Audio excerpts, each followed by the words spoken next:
Ciencia y Conciencia, Abelardo Hernández. Capítulo 4. La materia primordial. Dividiendo la materia en unidades cada vez más pequeñas, no obtenemos unidades fundamentales o indivisibles, sino que llegamos a un punto en el que hablar de división carece ya de sentido. Werner Heisenberg. La verdad es que desde los tiempos de Demócrito no era mucho lo que se había averiguado sobre la composición de la materia. Hubo que esperar hasta comienzos del siglo XIX para que un inglés llamado John Dalton emitiera una arriesgada hipótesis.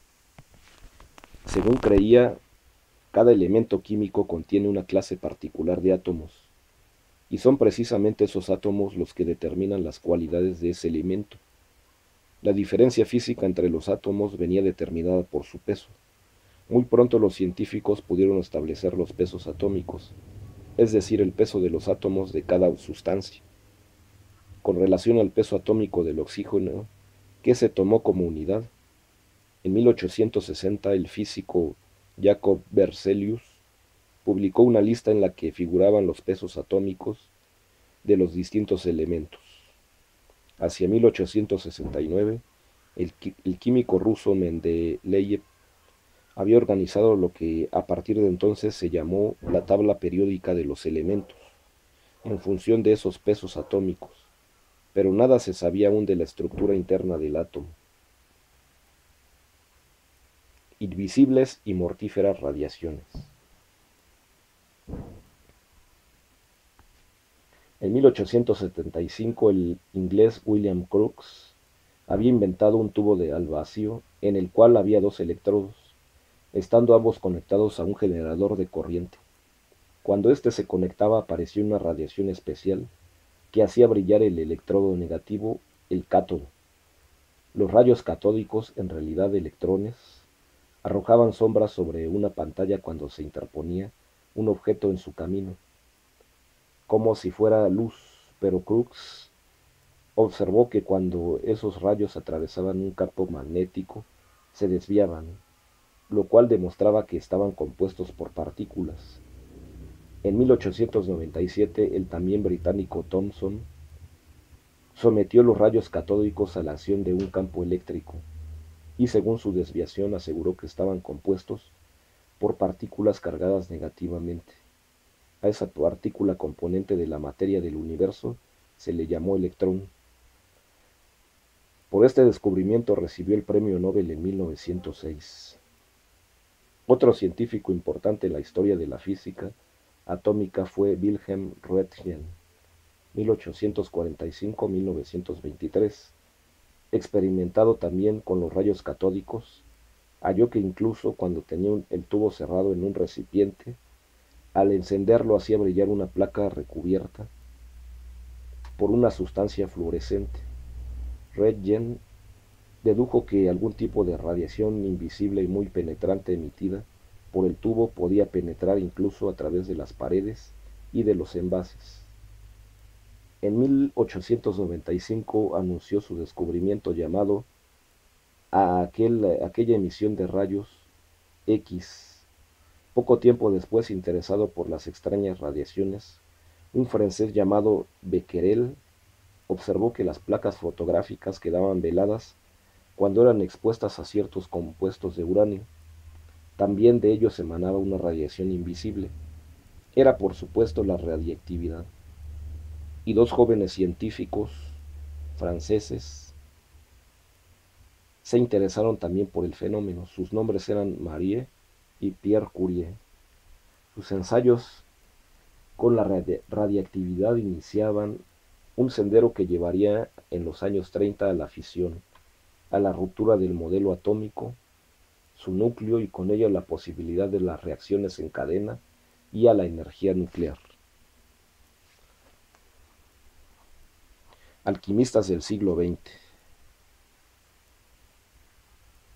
Hacia principios del siglo, un inglés llamado Ernest Rutherford estudió también aquellas radiaciones y observó que en realidad había tres tipos: los rayos alfa, beta y gamma. Dedujo que los rayos gamma eran de naturaleza electromagnética. Los alfa se componían de partículas positivas a las que llamó protones, y los beta electrones cargados negativamente. Más tarde, atravesando con rayos alfa una delgada lámina de pan de oro, observó que la mayor parte la atravesaba limpiamente de parte a parte. Solo algunas partículas eran desviadas fuertemente, como si hubieran chocado con algo. Rutherford elaboró entonces una teoría que explicaba la constitución del átomo. Este constaría de un núcleo donde se encontraba la masa del átomo, y era ahí donde chocaban las partículas alfa, y orbitando en torno de ese núcleo como los planetas de un sistema solar en miniatura, estaban los pequeños y ligeros electrones.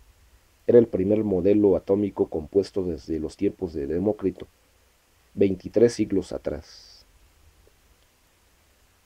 Rutherford fue también el primer alquimista de la era contemporánea, cuando su bombardeo de partículas se dirigió contra un recipiente lleno de aire. Las partículas alfa desaparecían. Aumentaba el contenido de oxígeno del aire y disminuía la proporción de nitrógeno. ¿Qué sucedía? Pues que el nitrógeno absorbía un protón y se convertía en oxígeno. Era el viejo sueño alquímico de transmutar un elemento en otro. Muchos otros experimentos posteriores han demostrado esa posibilidad sobradamente, y la única razón para que hoy día no se transformen unas sustancias en otras viene únicamente determinada por el altísimo coste económico que ello supondría. Pero no existe ningún impedimento científico para que el plomo pudiera transmutarse en oro. ¿Por qué los electrones no caen en el núcleo? Sí, ¿por qué? Si se admite el modelo propuesto por Rutherford, resulta que los electrones, que tienen carga negativa, giran en torno al núcleo atómico, cuya carga es positiva.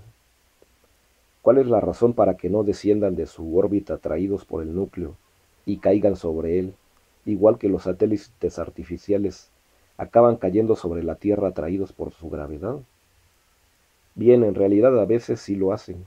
Cuando se calienta un cuerpo cualquiera, la sustancia comienza a emitir energía. Al comienzo dicha energía es invisible y se irradia en forma de rayos infrarrojos. Pero si continuamos calentando el cuerpo, llega un momento en que se pone al rojo, es decir, emite luz. Y si la temperatura aún aumenta más, la intensidad de la luz emitida crece hasta que el cuerpo se pone al rojo blanco. Este fenómeno ya había sido estudiado por el danés Niels Bohr. Él sugirió que los electrones del núcleo estaban situados en órbitas muy definidas. Entre esas órbitas existía una diferencia de energía. Cuando calentábamos un cuerpo, lo que sucedía era que el electrón saltaba de una órbita a otra más interior, perdiendo energía electromagnética que se radiaba al exterior en forma de luz. Por eso brillaban los cuerpos que eran calentados. Pero si se dejaba de suministrar energía a ese cuerpo, las cosas volvían a ser, y las cosas permanecían estables en su órbita sin precipitarse hacia el núcleo.